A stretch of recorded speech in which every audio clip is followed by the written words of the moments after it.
Hello everyone, welcome back to my YouTube channel. In the previous video, we have discussed about the blob storage, right? We have seen how we can create the storage account, and then we have seen how we can upload the blobs like the images and the videos, etc. So today we are going to discuss about the table storage and the queue storage. So what is the table storage? As you can see that it provides a schema-less NoSQL database for storing structured data in a key value format. And if I talk about the scalability and the performance, so it is highly scalable. And without wasting the time, let's go to the portal.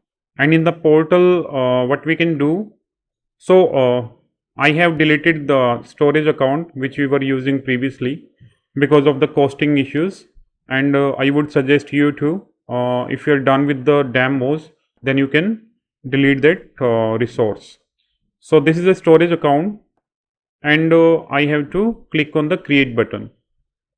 So once we click on the create button, we have an option that we can create a new resource group. I'll say this as a storage demo. Okay, and storage account name should be unique, so I'm using the previous one because I have deleted that one.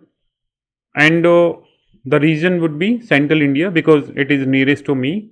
And if I talk about the primary service, then this time I'm going to choose tables and the queues because we are going to work on both these.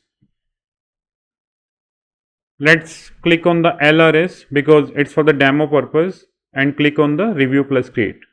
So it will validate everything, and once the validation is successful, then we can click on the create button, and what it will do, like it will initialize the deployment. So if you click on the notification, you can check that the deployment is in the progress, and in the central window you can see what all resources are going to be created. So for this one, let's say this storage demo Pandir, and what is the type? The type is the storage accounts, and the status, it means it is for the deployment status, and you can check on the operation details, whatever operations we are going to do that. So it is the provisioning operation and it is create. So the deployment is succeeded. Now we can go to resource, and in the storage account you can see that here we can see the tables. Go to the storage account and then we can click on the tables. So here we don't see any of the table, and what we can do, like we can click on this add table button, and let's say I'm saying this table as employees. So here is the table employees. If I have to access this, then there are two options.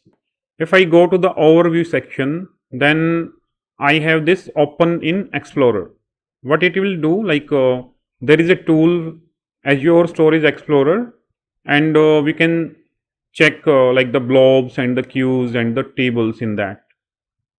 So I have this Microsoft Azure Storage Explorer installed with me, and if you don't have this, then it will show you, you can download from this link, and once you are downloaded, so what it will do, like if you open this one, it will ask you to sign in from the your Azure account.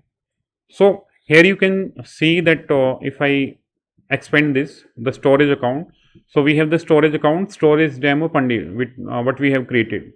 In this one we have the tables option, and in the tables option, these are the default tables which Microsoft is using.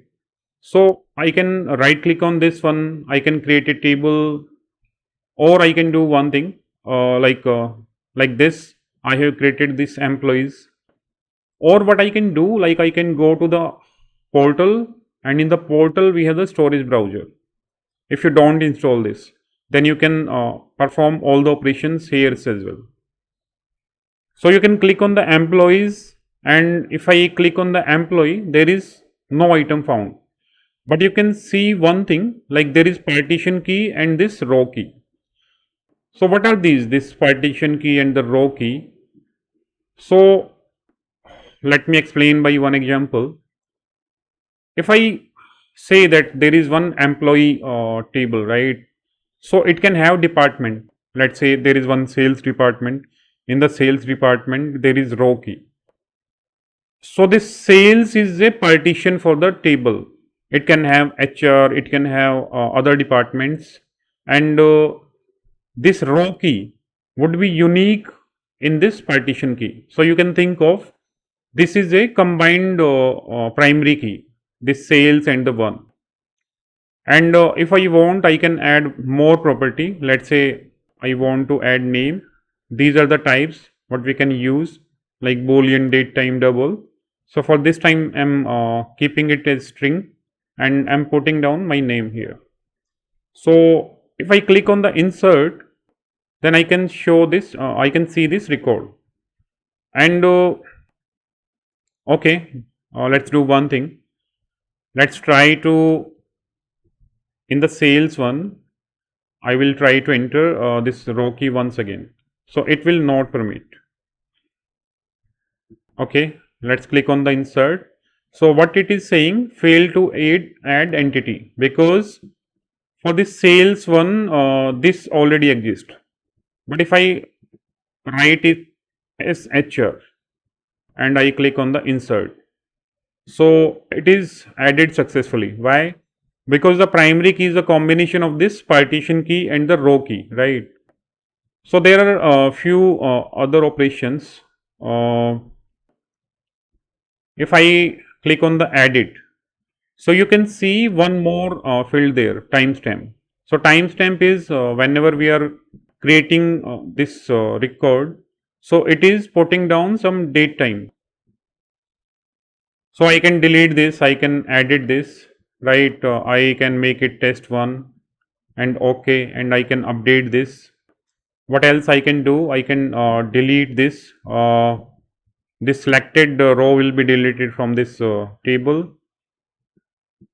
So we have to call it entity, because in NoSQL these are the entities.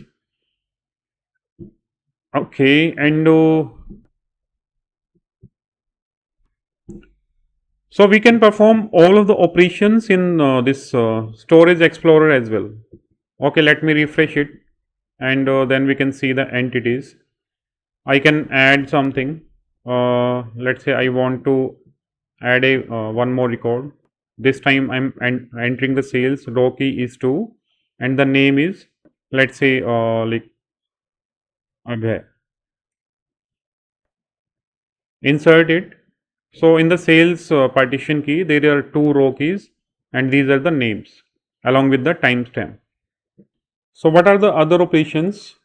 We can export this, export all, and in the export file, it is taking employees.csv automatically, because this is the table name, and I can export this. So it is successfully exported, and if I click on the show in folder, so this is the file what we have exported, and if I open it with the Microsoft Excel, I can see these records. So there is one like column, partition key, row key, name key, and the type, and these are the records what we have selected. Other operations are like if I have a comma separated file already, and I just want to convert it into the table, so I can import that file, that should be in the CSV format, and the comma separated one, and I can click on the import. And this query section, in the query section what we can do, like if I have to filter something, let's say I want a record, because if you click it, scroll it down, then you can see 2 records. So I want the partition key should be sales and the row key should be 1, and if I click on this execute query, so it will fetch the corresponding record. So it's all about the table storage.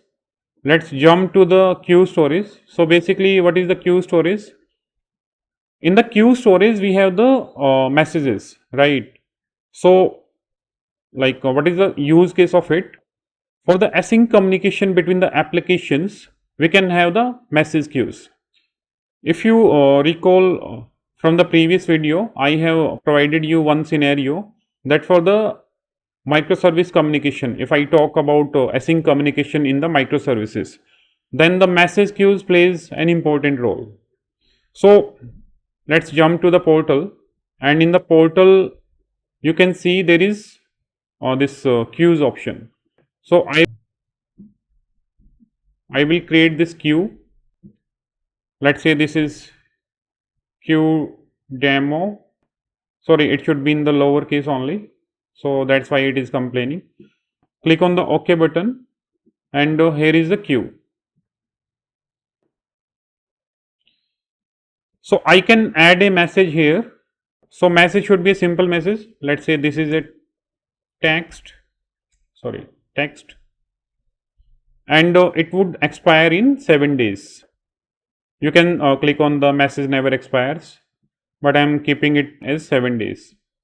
And if I click on the add this message, so this is a message what we have added. So the message body is, this is a text. Other than that, we can add JSON as well. Let's say I want to add,